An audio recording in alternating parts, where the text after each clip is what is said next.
शनिवार को उत्तराखंड में अपनी जनसभा को संबोधित करते प्रियंका गांधी रुड़की पहुंची, जहां कांग्रेस के कार्यकर्ताओं ने उनका जमकर स्वागत किया। इस दौरान बसपा के पूर्व प्रदेश अध्यक्ष ईसम सिंह ने कांग्रेस की सदस्यता ग्रहण की।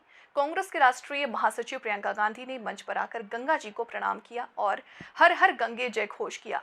कांग्रेस के राष्ट्रीय महासचिव प्रियंका गांधी जी ने क्या कुछ कहा, आप भी सुने। अब सुनाई दे रहा है? आप सबका इस सभा में बहुत बहुत स्वागत।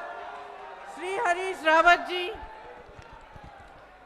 श्री करण महाराज जी, श्री प्रीतम सिंह जी, श्री वीरेंद्र रावत जी, श्री काजी निजामुद्दीन जी, चौधरी राजेंद्र सिंह जी, सभी विधायक साथी, जिला कांग्रेस के सभी साथी, युवा कांग्रेस, महिला कांग्रेस, सेवा दल, NSUI, सभी पदाधिकारी, कार्यकर्तागण, आप सबका इस सभा में बहुत बहुत स्वागत। आज यहाँ आकर गंगा जी के चरणों में खड़े होकर मुझे बहुत खुशी हो रही है। शुरू करने से पहले गंगा जी को मेरा प्रणाम। मेरे साथ एक बार बोलिए, हर हर गंगे। ये एक पवित्र भूमि है। यहाँ आकर खुशी होती है और देश के प्रति, धर्म के प्रति, अपनी मातृभूमि के प्रति दिल में श्रद्धा भी जागती है। आज मैं यहाँ चुनाव के मौके पर यहाँ आई हूँ। चुनाव वो समय होता है जिसमें हमें सच्चाई को ठीक तरह से समझना चाहिए। वोट डालने का समय होता है, लेकिन हिसाब लेने का समय भी होता है। इस समय हमें समझना चाहिए, आपको समझना चाहिए कि आप जनता हैं,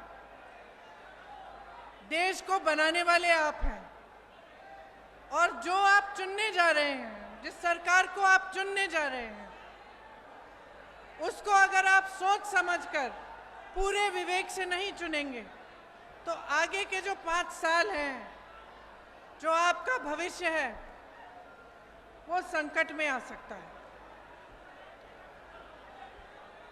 आज जब चुनाव के लिए, प्रचार के लिए आपके सामने नेता आते हैं तो मैं उनके भाषण सुनती हूँ। मैं भाजपा के नेताओं के भाषण भी सुनती हूँ, अलग अलग राजनीतिक दलों के नेताओं के भाषण सुनती हूँ। ज़्यादातर मुझे लगता है कि ऐसे मुद्दों पर बात करते हैं जिससे आपकी जो रोज़मर्रा का जो जीवन है उससे कम ताल्लुक़ है। मतलब आपके ध्यान को भटकाने वाली बातें ज़्यादा होती हैं। मैं आज यहाँ आपके सामने खड़े होकर आपसे आग्रह करना चाहती हूँ कि ये जो चुनाव है, ये आपका भविष्य तय करने जा रहा है। इसमें आप अपने मुद्दों को सर्वोपरि रखिए। आपके क्या मुद्दे हैं, आपके क्या संघर्ष हैं, आपकी कौन सी मुश्किलें हैं, उनका समाधान कौन दे रहा है, कौन आपके मुद्दों की बात कर रहा है, इसको ठीक तरह से समझकर अपना वोट दीजिए। अब आज सबसे बड़ा मुद्दा क्या है, कौन बताएगा?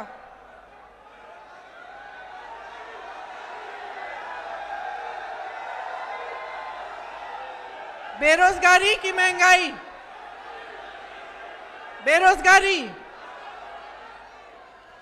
बेरोजगारी आज देश में 45 सालों में सबसे ज्यादा है।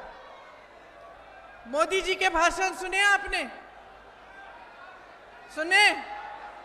नहीं सुनना। मोदी जी रोजगार की बात करते हैं, मोदी जी जवानों की बात करते हैं, सेना की बात करते हैं, लेकिन रोजगार के तौर पे उन्होंने दिया क्या है? पिछले 10 सालों में सबसे ज्यादा बेरोजगारी दी है। आज IIT का ग्रेजुएट भी उसको भी प्लेसमेंट ढूंढने में मुश्किल होती है। मैंने एक रिपोर्ट पढ़ी जिसमें लिखा था कि आज मात्र 30% IIT के ग्रेजुएट्स को प्लेसमेंट मिल रहे हैं। IIT के ग्रेजुएट के लिए भी रोजगार ढूंढना अब मुश्किल हो गया है। अब आप पूछ सकते हैं कि ये क्यों हो रहा है? क्योंकि सरकार की जो नीयत है और जो नीति है वो रोजगार बनाने की नहीं रही। आप अगर देखेंगे तो रोजगार कहाँ से आते थे?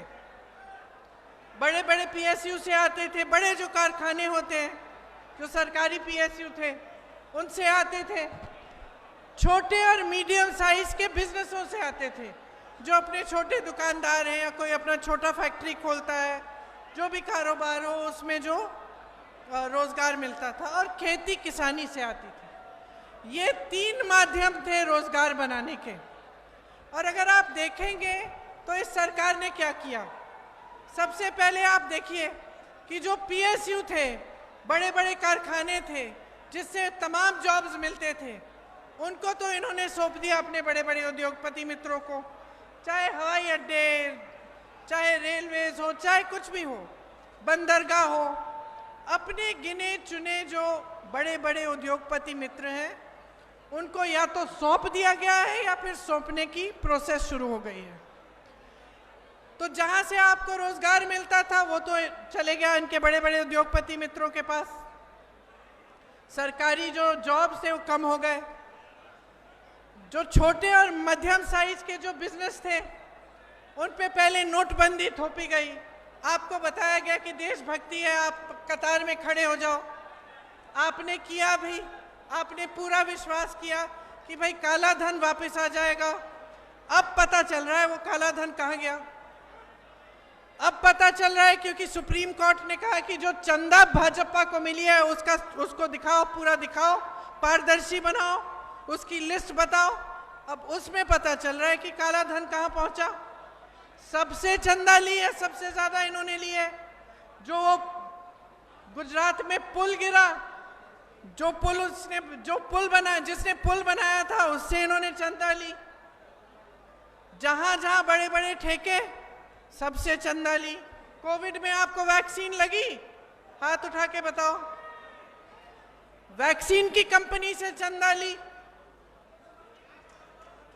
तो अब पता चल रहा है कि काला धन गया कहां और नोटबंदी क्या थी।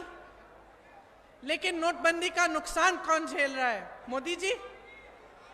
मोदी जी, भाजपा के नेता, आप झेल रहे हो। ये छोटे दुकानदार, ये जो दुकानें हैं यहाँ, छोटे बिजनेस, उसके बाद GST आई तो जो छोटा दुकानदार है, छोटा बिजनेस वाला है, उसको तो लगभग आपने खत्म कर दिया। वो रोजगार नहीं दे सकता। खेती किसानी पे आइए, किसान GST पे इतना खर्चा कर रहा है, इतनी महंगी हो गई हैं सारी चीजें उसके लिए, चाहे खाद हो, चाहे पेट्रोल डीजल हो, चाहे जिन चीजों पर GST हो वो। तो किसान इतना तरस रहा है, महंगाई से इतना उसको दबा दिया गया है कि वो कमा नहीं पा रहा है। तो वो कमा नहीं पा रहा है तो खेती किसानी में रोजगार भी घट रहे हैं। तो इनकी जो नीति है वो रोजगार घटाने वाली नीति है। इन्होंने आज तक आपको एक विजन नहीं दिया है।